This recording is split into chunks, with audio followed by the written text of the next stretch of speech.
Welcome. It's Sierra Nova here with Anime and Beyond, and in honor of part 6 of JoJo's Bizarre Adventure returning, we're going to get into the best of the best series. This is where we dissect arcs, sagas, and parts and pick the best one. I'm really excited because JoJo's is one of my favorite animes and it's even in my top 10. So let's get started. Alright, so before we get into things, I'm going to go ahead and apologize in advance if I mess up on any names.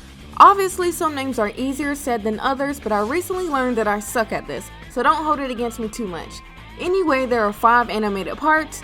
We have Phantom Blood, Battle Tendency, Stardust Crusaders, Diamond is Unbreakable, and lastly Golden Wind. Along the way, we meet several Joestars: Jonathan, Joseph, Jotaro, Josuke, and Giorno.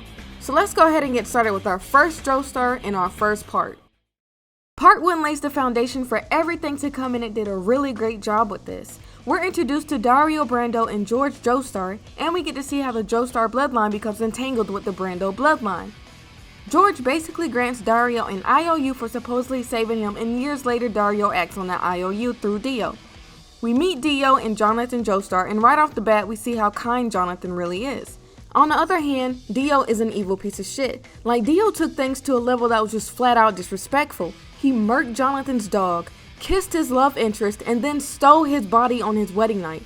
Not only that, if that wasn't enough, he continued to harass the other Joestars to come because of a mask that granted him immortality. And had it been any other Joestar, Dio definitely would have gotten away with half of the things he did to Jonathan. And while part 1 did do a really good job with cementing everything and laying the foundation like I said earlier, unfortunately it's not my favorite part. Even so, it was definitely unpredictable, and it definitely got me hooked and interested in the further parts that were to come. So, similar to part 1, part 2 is a really good part as well. In this part, we take a deeper dive into Hamon, we meet Joseph Joestar, Caesar Zeppeli, Lisa, the Pillarmen, and so many others. I love that Granny Arena tried to hide Joseph's heritage for him, yet it comes out anyway. That just really goes to show the Joestar fate. One of the things I also loved was how different Joseph was from Jonathan. Jonathan was a really sweet character, but Joseph just seemed to be on a completely different level altogether. So okay.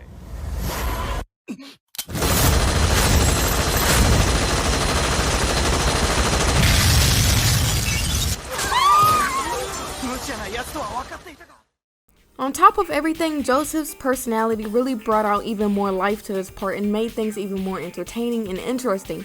We even got slight bits of history in a setting that things were kind of taking place in. Smokey was a really good example of this.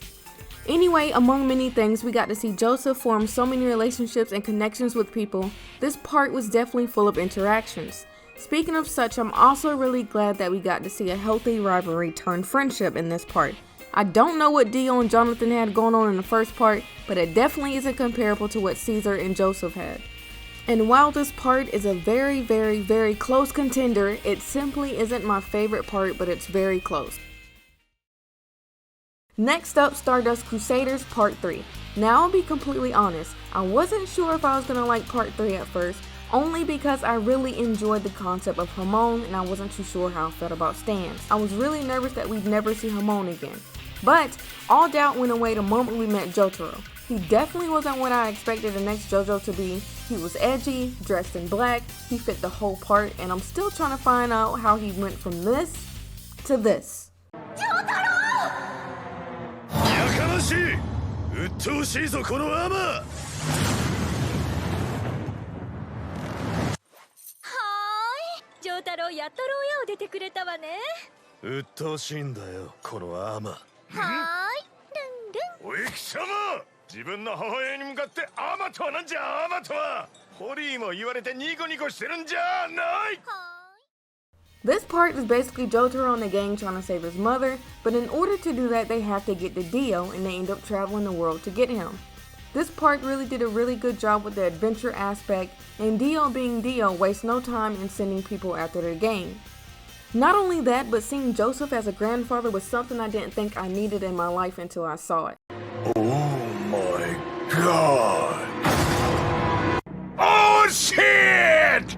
Oh my god! Anyway, it was also during this part that I started to like Dio and I started to question my morals and judge of character. This is where the lines shamefully started blurring between I only like the heroes to the villains are pretty cool too. Honestly, there are so many things I enjoyed about this part and about this series as a whole, especially Iggy and the character development being one of them in part 3. I'm seriously struggling to condense everything overall, but I will say that part 3 definitely touched me a lot and is definitely my favorite part. There was truly never a dull moment and I really enjoyed that. Alright, so here we are with part 4, Diamond is Unbreakable. I didn't like the animation in this part and it definitely took some time for me to get used to. I'm not sure if me binging JoJo's had anything to do with this, or if it's really that drastic of a change like I thought it was. In this part, Jotaro switches from all black to all white, which is something I really liked. I also like that we see more of a school element in this part, and that Josuke is more vain compared to Jotaro. I will say I like how each JoJo continuously differs from the last. I will admit I was very bothered to find out that Joseph had an affair, because nothing really hinted at it in the anime. It honestly ruined his character for me for like 2 seconds, but then I got over it. I personally don't condone cheating whatsoever, and I think it's a very horrible thing to do. For me personally, this was the first time I've seen that done in a shonen anime, so it was pretty interesting in that aspect at least. Overall, despite not liking the animation at first, I did grow to like this part, and I like this part a lot because it did deal with several aspects like criminals and things like that. And speaking of criminals and all of these murders and crimes happening, we meet Kira. Kira is an okay villain, but I think my issue is I can't help but to compare Kira and Dio, and I just like Dio more. Obviously, it wouldn't be ideal for the villains to be carbon copies of each other because they have to stand out in some kind of way, shape, and form.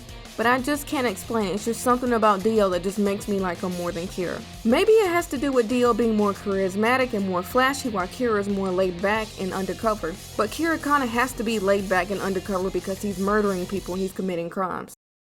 Lastly, we have part 5, Golden Wind with Giorno.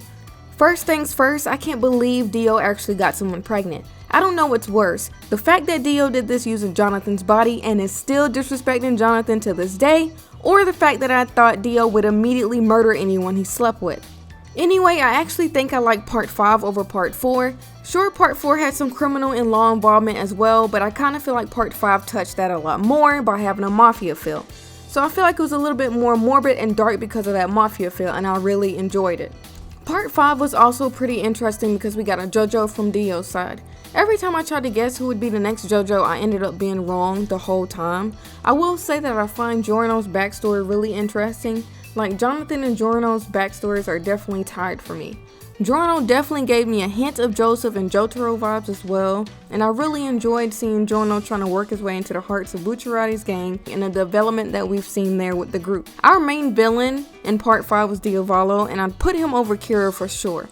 I love the whole split personality bit. One of the things I didn't like in this part was how things kind of seemed a bit rushed towards the end, like with some of the characters getting written off, and I didn't like Polnareff being brought back just to be written off.